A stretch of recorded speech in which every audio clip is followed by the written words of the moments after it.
Hi. You exist. You're real.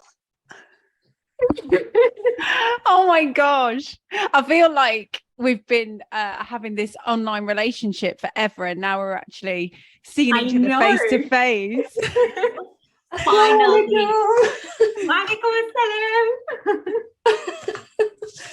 So lovely to see you all. Mad. I know. This is the weirdest thing for me. I'm like, I can't believe that I'm actually seeing Nadine face to face.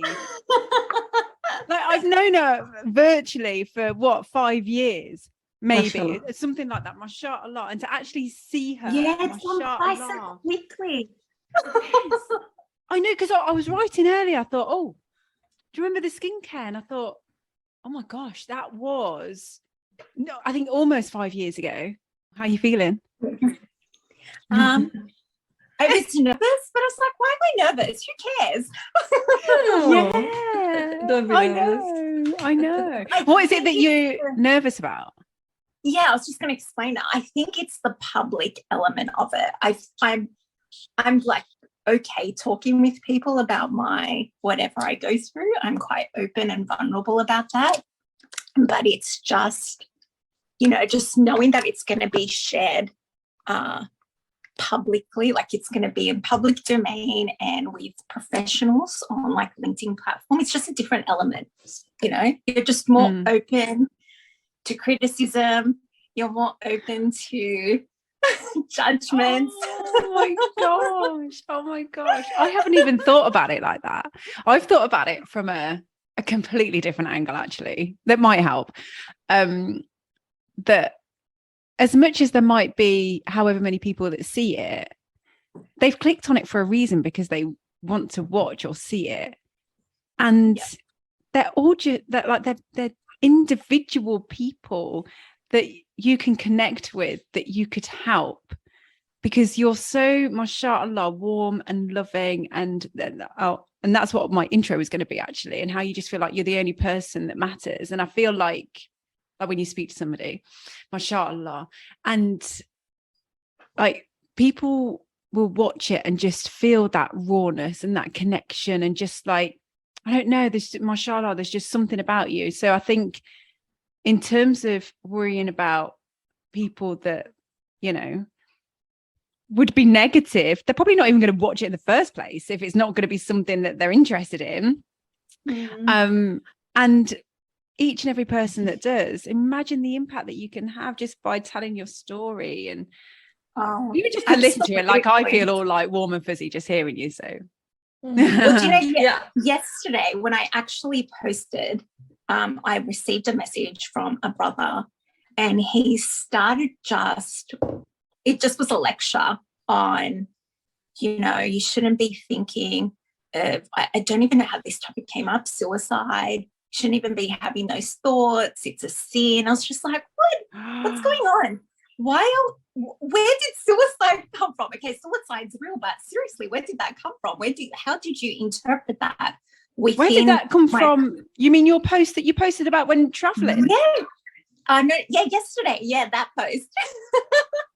There's a lot of from that suicidal thoughts. Yes. I mean, that's a projection of how he's feeling, let's be honest. That's his taken from it. Just leave that. There's a lot of moral policing going on in LinkedIn, I feel, I mean, somehow somebody commented on Erin's post, and I was just thinking, what's wrong with him? Where are you coming from?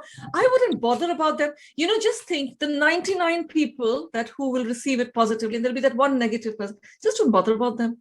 Just don't care about them. To me, it was more what happens if it was someone who wasn't familiar with their deen, and they took that a lot more personally. This is why I don't like spiritual abuse, and I think it's so important to talk about. I stood firm and I said, God doesn't punish you for your thoughts. He punishes you on your actions, and even then you don't know. And you have not been assigned the role of a judge in order to tell me how to think and what to do. You've only seen a part of my life, just a glimpse, not even, just a wink, a blink, whatever it is. That's all you've seen, and that's what you extracted from that. I said that comment was not welcome. you said, I don't mean to lecture you, but it was pretty much a lecture. So I think you need to review how, you know, the better approach would have been, rather than assume, actually ask me. And that would have been clarified in that way. And I find when I talk to these type of people that they become defensive, they don't apologize, they make excuses and stand firm in the opinion they gave. And I just know from there, just let it go, but also know that I stood up for myself and I wasn't going to tolerate that sort of, to me, it's abuse, it's spiritual abuse. Yeah. It's that simple. You extracted something, twisted it in a way that you didn't understand, and then you used the religion of Allah to make me feel like belittle, criticize, judge me, berate. Like it was, and you don't even know me. It was, to me, I get so bothered by that because I've grown up with a lot of spiritual abuse around me. And I know the impact it has on young people, particularly where they're not familiar with their deen. It, you know, it moves them further away from it. And I was just like, yeah, I need to say something. I cannot not say nothing. I'm with you. I think in that case, I mean, talk about articulated so beautifully. And the fact that, you know, firstly, he shouldn't be coming in your DMs anyway. Like, exactly. Why don't you just go and make dua for her? Yeah. Let's look at our Dean, shall we?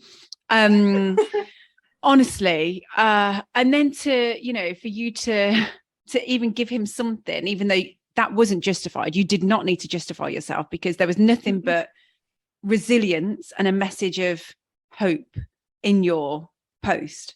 So the fact that he's gone and taken it from his own, whatever's gone on in his own life, to take it that way and to see suicidal thoughts is very much on him, and where his thoughts are at. And may Allah grant him shifa, because because there's obviously more going on in his mind to project that and feel so strongly about it, to come on in and DM you after everything that you've just opened up about so honestly and rawly, and like you've put your heart on. And it's not easy to do that, to put it in a public platform like LinkedIn. I'm so used to it, particularly when it's subjects that are quite taboo and there's cultural stigma around it. You know, not a lot of people talk about, you know, and it's interesting because death is not dismissed in our deen. It actually is talked about. We don't, it's something that's required to be talked about. It's the reason why we're here, because we know we're going to die. We're here to be a slave of Allah, follow our deen, practice it. And it's the only deen in the world that explains the journey of death in so much detail. Like when you actually learn it and you learn that journey, I've not heard anyone or any religion explain it as detailed as Islam has. So, you know, the fact that we even shy away or we get really defensive about these topics, it surprises me, to be honest. I think, you know, you really need to step back and reflect. Why do you feel that way? What's holding you back from embracing death? You're going to meet your creator. What is wrong with that? You know, we're not going to be here forever. Don't you love Allah so much that you want to see him? Yeah. I know, like, we all have our flaws and mistakes, but isn't the love greater than that? Yeah. And wouldn't he be coming from a place of, let's bring ease to my sister in Islam, rather than knowing he's just read that post to then actually put it on you and almost try and make you accountable for his thoughts and how he's completely misconstrued it. So I'm glad you answered, because I think for your own sake you probably needed to answer. But at the same time, like, if we're going to practice the deen, let's like take it back to the basics. And, you know, he didn't approach it in the right way. Yeah, I felt like he just needed to hear my perspective and how that might have possibly affected anyone else he might have approached. And to, like, you know, if you're really concerned about deen, there's a way to give dawah as well. Yes. It's not just Yes. slice with the sword. It doesn't work that way. That's not how the prophet, that's not how the prophet did it.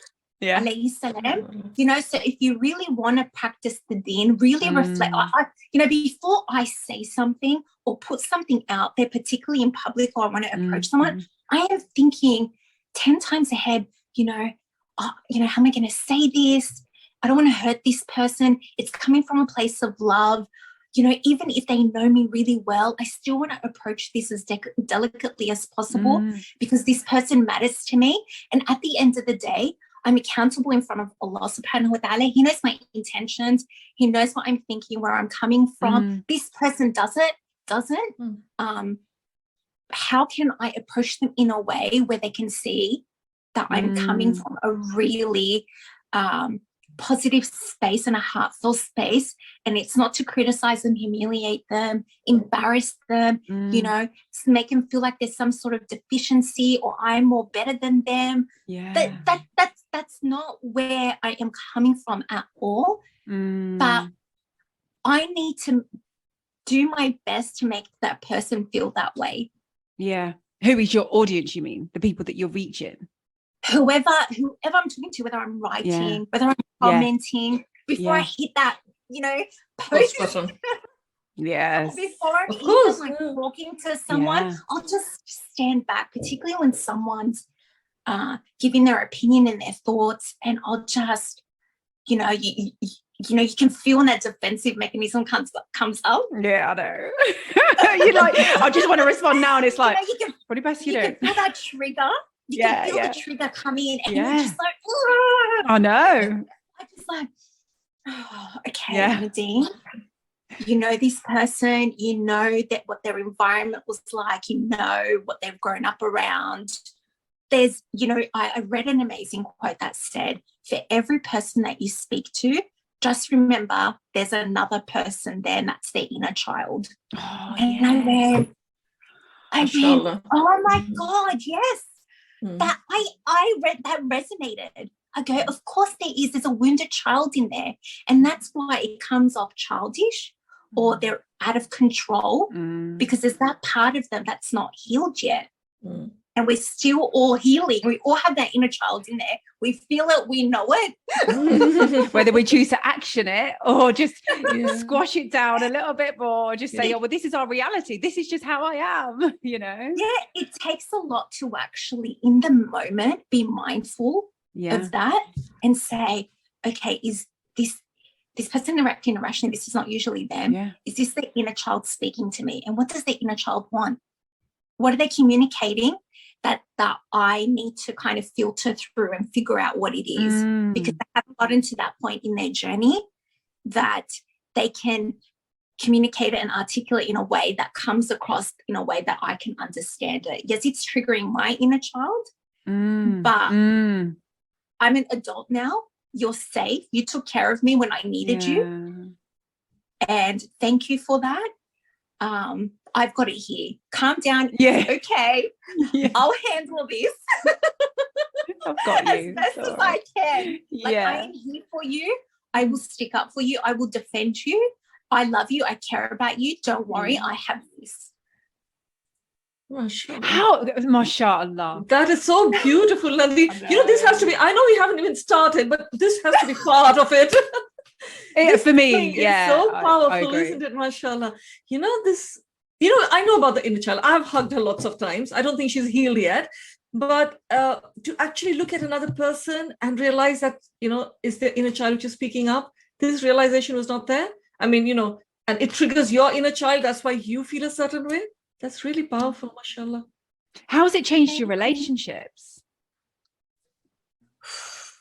Whoa. Oh, no. Look, I have, and I'm quite open about it, I have a fractured relationship with my parents. And because I value family so much and we were so close, sometimes when you go through trials and tribulations in your life, cancer didn't cause problems. It just highlighted the cracks that were already there. You know, as hard as that is to hear and to realize, it is the fact, because there were issues beforehand. And, you know, my parents were struggling in their marriage, and at the time of me, and it was at the time, it was 5 years beforehand that they had been struggling, but, you know, cancer just ignited everything a lot more, set everything on fire a lot more. Everyone was a lot more emotional. And I was just put in the middle, you know, and it was so unfair.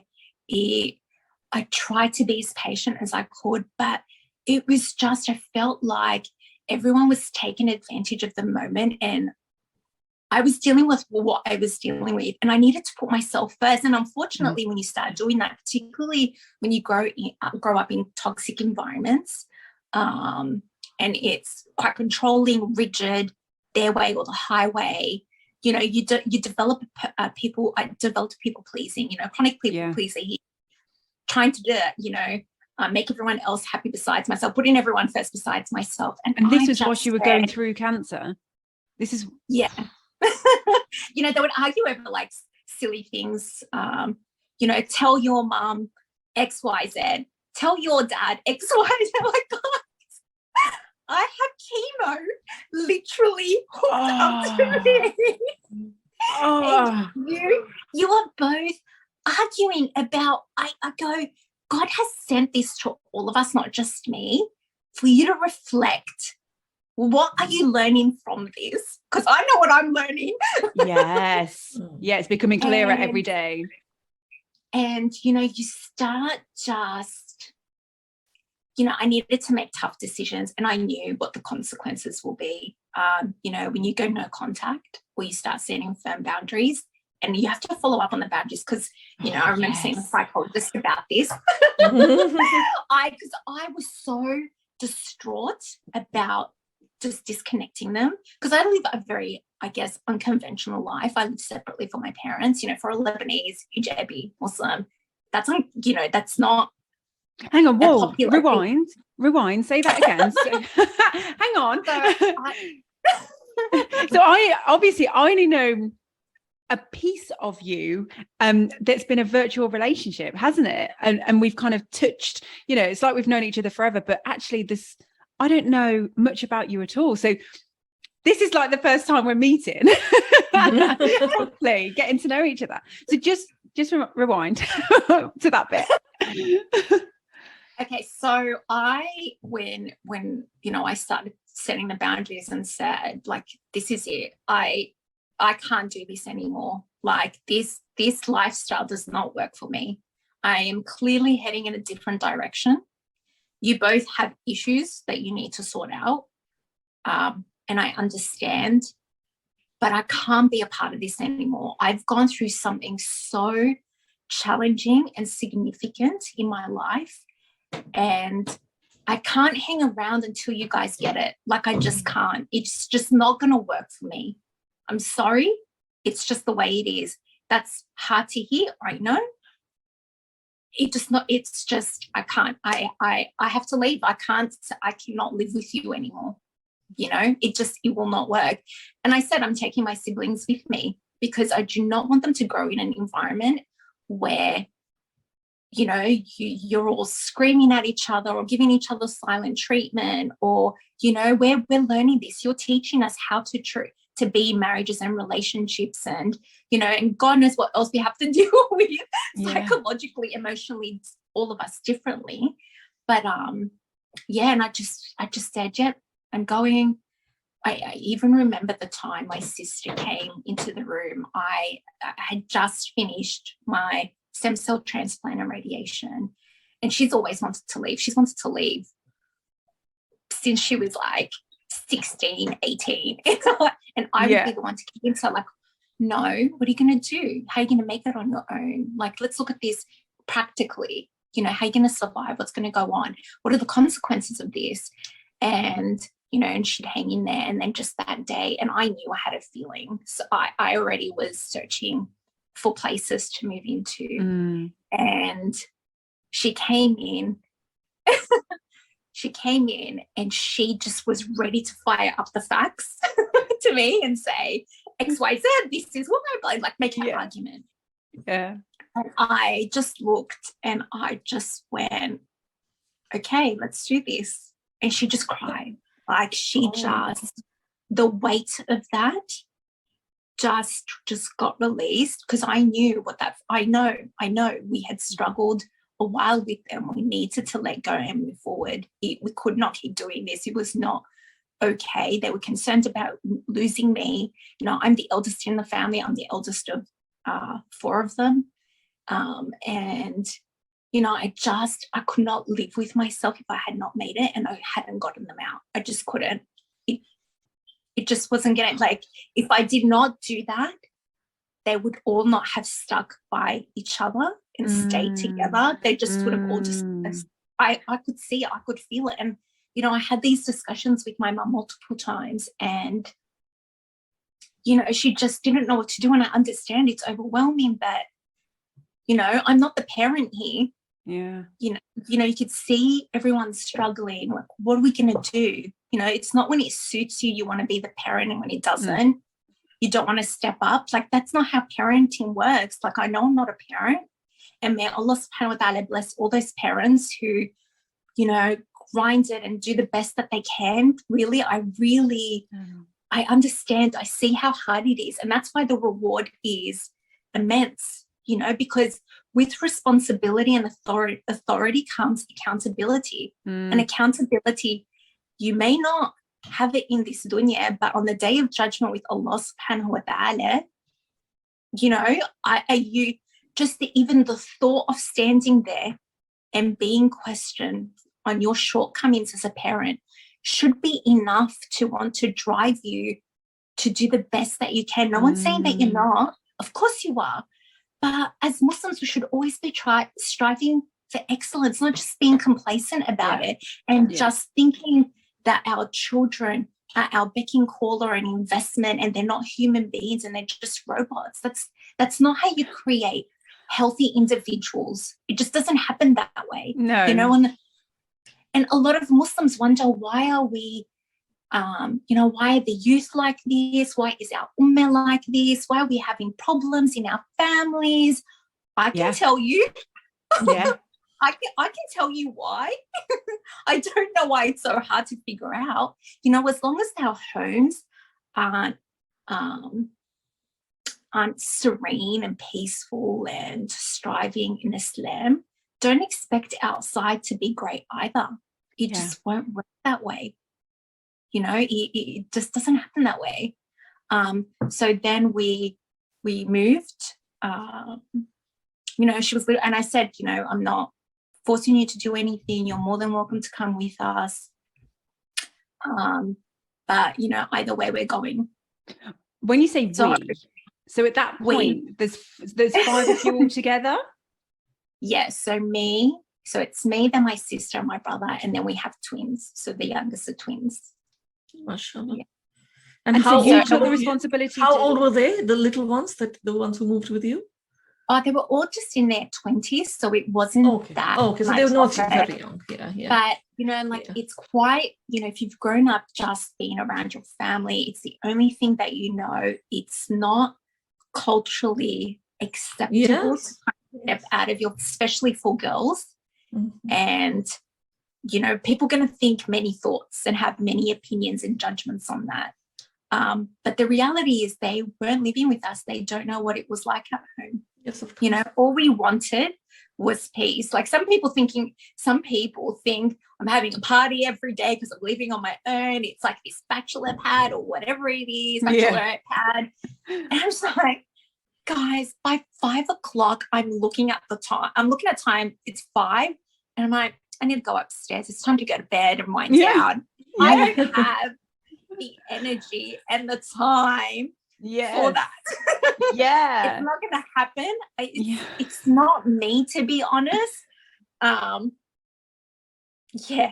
And to think you were reserving every little piece of like mental well-being, you know, that was why you took that massive decision to leave. You know, that is not an easy decision to make. And I'm fairly certain that was over a period of time of, you know, actually really persevering and trying to overcome it and to keep the family together. Like, I know that you're not a very, like, you wouldn't just make that decision just like that and go, no, a very spontaneous knee-jerk reaction. No. SubhanAllah. So So at that point, how was your health? I was still recovering. Like I was not even in the clear. I had not been in remission yet. Oh my gosh. Well, It was 11th of December 2015 was the day I was told I was in remission, which is actually my best friend's birthday. So it was a double celebration. My friend of 20 years. So, and her father had just passed away 2 months before that from lymphoma, like non-Hodgkin's lymphoma, the cancer that I had. So it was quite emotional because she thought she's just lost her father. She's going to also lose me. It was overwhelming. mm-hmm. And then 17th of December 2015, we actually got the keys to the new place. Value family. And I feel like that's been my biggest test, family. Anything else I can handle, alhamdulillah, but when it's family, and I just have to in make a silent parallel, bar every time. But isn't that how it is? I mean, Allah subhanahu wa ta'ala tests you with the thing that you value the most, isn't it? Exactly. That's what it is. That's what I remind myself, because I value this so much. It is honestly my greatest test. Because I don't like the fractionness. I don't like the breaking up of a family. Yeah. I really value that. You know, my father, his dad passed away when he was 5 years old. You know, there's like, mashallah, about 7 or 8 boys and 2 girls in their family. So he grew up without a father. My mum, her parents got divorced when I think she was a teenager.